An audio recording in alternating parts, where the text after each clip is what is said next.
लेकिन शुरुआत करते हैं। मोदी सरकार को आज 11 साल पूरे हो गए। सरकार की तरफ से बताई गई उपलब्धियों में रक्षा क्षेत्र में मेक इन इंडिया का हवाला दिया गया। ऑपरेशन सिंदूर में जिस तरह से स्वदेशी हथियारों ने पाकिस्तान के छक्के छुड़ाए थे, उसने भारतीय सेनाओं की आत्मनिर्भरता के अभियान को ताकत दी है। इससे जुड़ी आज एक अच्छी खबर सामने आई, जिसमें अमेरिकी कंपनी जीई ने 5वीं पीढ़ी के लड़ाकू विमान के लिए स्टेल्थ फाइटर का इंजन देने की पेशकश की है। विश्व की आज की स्थिति हमें सिखाती है कि इसका मार्ग एक ही है, आत्मनिर्भर भारत। ये आत्मनिर्भरता की नई पहचान है। पिछले 11 वर्षों में हिंदुस्तान जो मेक इन इंडिया के मंत्र पर चला, ये उसका सबसे ताजा उदाहरण है। दुश्मन को पहचान कर गोली मारने वाली ये भारत में बनी पहली एआई मशीन गन। देहरादून की बीएसएस मटेरियल ने 14,000 फीट पर एआई इनेबल्ड नेगेव एलएमजी का परीक्षण किया है।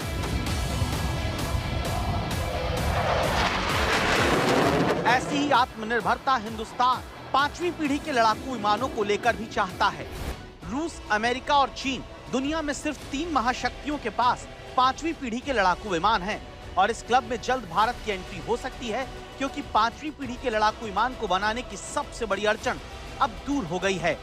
आज हम सबसे बड़े डिफेंस इंपोर्टर के बजाय एक बड़े एक्सपोर्टर की तरह तेजी से आगे बढ़ रहे हैं। पिछले महीने ही भारत ने 5वीं पीढ़ी के स्वदेशी लड़ाकू विमान को तेजी से बनाने की योजना का ऐलान किया। इसके लिए सबसे बड़ी मुश्किल इंजन को लेकर थी, जिसे बनाने के लिए भारत विदेशी कंपनियों पर निर्भर है। इसे लेकर अमेरिकी कंपनी जनरल इलेक्ट्रिक ने बड़ा ऑफर दिया है। बताया कि वो भारत के 5वीं पीढ़ी के लड़ाकू विमान के लिए इंजन बनाने की दौड़ में शामिल होना चाहती है। जीई के चेयरमैन और सीईओ लैरी कल्प ने एक इंटरव्यू में ये बात कही। माना जा रहा है कि इस काम के लिए जीई को सफ्रान और रोल्स रॉयस जैसी कंपनियों से टक्कर मिलेगी। Bharat advance medium combat aircraft project के जरिए मार्क 1 और मार्क 2 लड़ाकू विमान बना रहा है, जिसमें लगने वाला वक्त और तकनीक हमेशा से भारत के लिए परेशानी की बात रही, क्योंकि भारत को इंजन और स्टील्थ तकनीक में विदेशी मदद चाहिए। यही निर्भरता अक्सर रक्षा सौदों में देरी की वजह बनती है, जिसकी शिकायत वायुसेना प्रमुख कर चुके हैं। Timelines is a big issue. That is where that Vachan part comes in. So once a timeline is given, not a single project that I can think of has been completed on time. So this is something where we have to look at. Why should we promise something which cannot be achieved? While signing the contract itself, some of the times we are sure that it is not going to come up. But we just sign the contract. उसके बाद देखेंगे क्या करना है। Air marshal Amarpreet Singh ने 83 तेजस MK-1A विमान न मिलने पर नाराजगी जताई थी। तेजस 4.5 जनरेशन का हल्का लड़ाकू विमान है। उम्मीद थी कि फरवरी 2021 में 48,000 करोड़ का ठेका मिलने के बाद पिछले साल से इसकी डिलीवरी शुरू हो जाएगी, लेकिन एचएएल को जनरल इलेक्ट्रिक से इंजन मिलने में देरी होने से सेना को समय पर तेजस नहीं मिला। लेकिन अब अमेरिकी कंपनी की तरफ से इंजन की सप्लाई बढ़ाने का दावा किया गया है।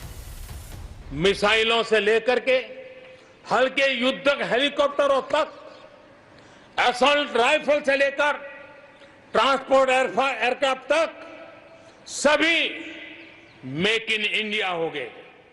अपना तेजस भी अपनी तेजी और अपनी ताकत दिखाने के लिए आधुनिक जरूरतों के हिसाब से तैयार हो रहा है।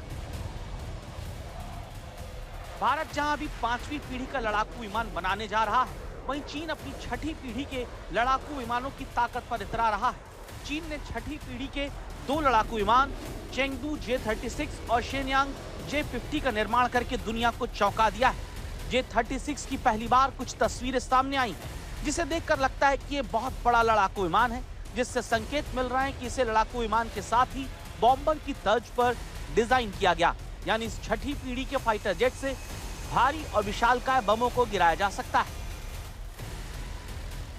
चीन ने पिछले साल एयर शो के दौरान इस फाइटर जेट को पहली बार दुनिया को दिखाया था। इसी के बाद अमेरिका ने भी अपनी 6ठी पीढ़ी के लड़ाकू विमान F-47 को बनाने की मंजूरी दे दी थी। ऑपरेशन सिंदूर ने चीन और पाकिस्तान के नापाक गठजोड़ को एक बार फिर सामने ला दिया है। इसीलिए भारत के लिए जरूरी होता है कि वो जल्द से जल्द अपनी रक्षा तैयारियों को पुख्ता करे, मेक इन इंडिया को बढ़ावा दे, सेना को समय पर वादा किए गए हथियार मुहैया करवाए जाएं।